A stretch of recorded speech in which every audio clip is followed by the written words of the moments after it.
78 Sports TV here. Salute to the mighty ldbc, Lions Den boxing community. For those who don't know, now you know. Smash the like button, hit the subscribe, also hit the notification bell so be notified when I drop a new video. And if you're digging the video, go ahead and share the video. So I've been covering this extensively, the Ryan Garcia versus Gervonta Tank Davis, and especially the post-fight aftermath with Ryan Garcia being abandoned by his team.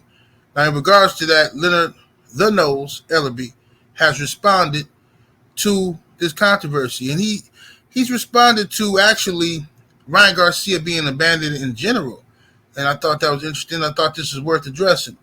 So let's go up here and see what Leonard had to say. First, Leonard says here, there is nothing worse than when a fighter's team doesn't believe in them. Okay?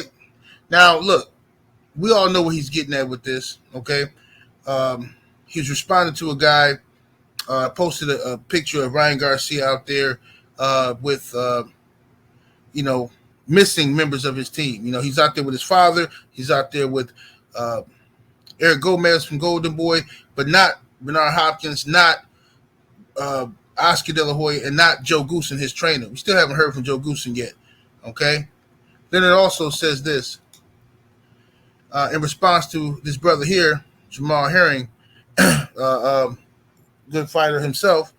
He says, I like how a lot of y'all were rooting for Ryan, which is great, but then switched up after the fight. That ain't cool. Stand by your guy, all right? So Jamal Herring is just basically letting y'all know and calling people out who were rooting for Ryan Garcia before the fight, but after the fight, after the results, people switched up fast on him.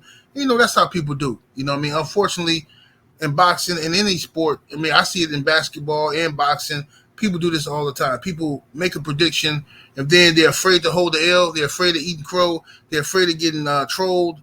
So they immediately run to the winning side, try to hide over there, and act like they was already over there. You know, it's just pathetic, really.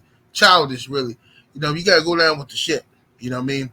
If you pick Ryan, it's cool that we all pointing out that his team, Joe Goosen and Bernard Hopkins and Oscar De La Hoya abandoned him. That's cool. But it's a lot of Ryan Garcia fans that probably abandoned him too. You know what I'm saying? Salute to those who still with Ryan and they still got love for Ryan. But it's a lot of y'all out there that I suspect, switch sides on the boy. You know what I mean? You dipped out on him as soon as the temperature got turned up on the stove. You dipped out on him. You know what I mean? Because you didn't want to deal with the trolling. The same thing Oscar and Bernard did to Ryan. Oscar and Bernard left the post-fight, didn't attend the post-fight press conference because they didn't want to get trolled. They didn't want to get heckled. They didn't want to have to eat crow. And I strongly suspect a lot of people on YouTube and in other places on Twitter and in social media in general did the same exact thing. All right? So, if you like Ryan, ain't nothing wrong with liking Ryan Garcia. He'll be back, I'm sure. He'll fight somebody else and whoop on somebody.